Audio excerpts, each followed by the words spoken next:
కాకినాడ ద్వారకానగర్లో వేయించేసిన శ్రీ కనక మహాలక్ష్మి అమ్మవారి ఆలయంలో మార్గశిర మాసోత్సవాలు ఘనంగా నిర్వహిస్తారు. ఉత్సవాలలో భాగంగా 3వ గురువారం ఆలయంలో తెల్లవారుజాము నుండి శ్రీ కనక మహాలక్ష్మి అమ్మవారికి పంచామృత అభిషేకాలు, విశేష పూజలు ఆలయ అర్చకులు కొందవీటి బ్రహ్మయ్య శాస్త్రి శాస్త్రోక్తంగా జరిపించారు. పెద్ద సంఖ్యలో భక్తులు, మహిళలు తరలివచ్చి అమ్మవారికి వారి స్వహస్తాలతో క్షీరాభిషేకాలు, ప్రత్యేక పూజలు చేస్తారు. అదేవిధంగా మహిళలచే సామూహిక కుంకుమార్చన పూజలను ఆలయ అర్చకులు శాస్త్రోక్తంగా జరిపించారు. ఆలయం వద్ద అమ్మవారి చీర్ల వేలం కార్యక్రమం ఎగ్జిక్యూటివ్ ఆఫీసర్ పలాల కృష్ణారెడ్డి దగ్గరుండి జరిపించారు. ఈ సందర్భంగా ఆలయ అర్చకులు కొండపల్లి బ్రహ్మయ్య శాస్త్రి మాట్లాడుతూ ఈ నెల 30వ తేదీన మహాకుంభాభిషేకం కార్యక్రమం అన్నప్రసాద వితరణ చేయనున్నట్లు వెల్లడించారు. కార్యక్రమంలో మాజీ ఆలయ కమిటీ చైర్మన్ మూముడి వెంకటేశ్వరరావు దంపతులు, స్థానిక భక్తులు పాల్గొన్నారు.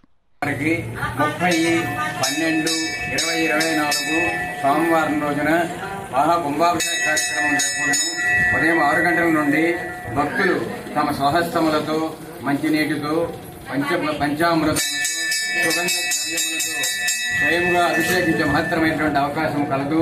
కావున భక్తులందరూ ఈ మహత్తరమైనటువంటి అవకాశం మనకు పర్యాయం వస్తుంది. కాబట్టి ఈ కార్యక్రమంలో పాల్గొని అమ్మవారిని స్వయముగా అభిషేకించి అమ్మవారి కృపకు పాత్రలు కావాల్సిందిగా కోరుతున్నాము. ప్రతి మహాకుంభాభిషేకానంతరము శ్రీ కనకమహాలక్ష్మి వారికి వేద పండితులచే లక్ష కుంకుమ పూజ కార్యక్రమం కూడా జరగబడుతుంది.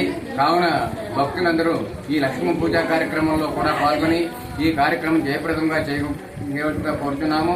తదుపరి ఉదయం 11 గంటల నుండి శ్రీ కనకమహాలక్ష్మి వారి ఆలయం వద్ద అన్నదాన కార్యక్రమం కూడా ఏర్పాటు చేయబడింది. భక్తులు తమ శక్తి కొలది ఈ అన్నదాన కార్యక్రమానికి సహకరించి ఈ కార్యక్రమం కూడా జయప్రదం చేయవలసినదిగా కోరుచున్నాము.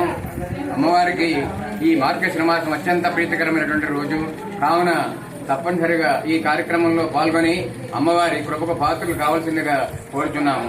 కార్యనిర్వహణాధికారి వారు మరియు ఆలయ భక్త బృందం.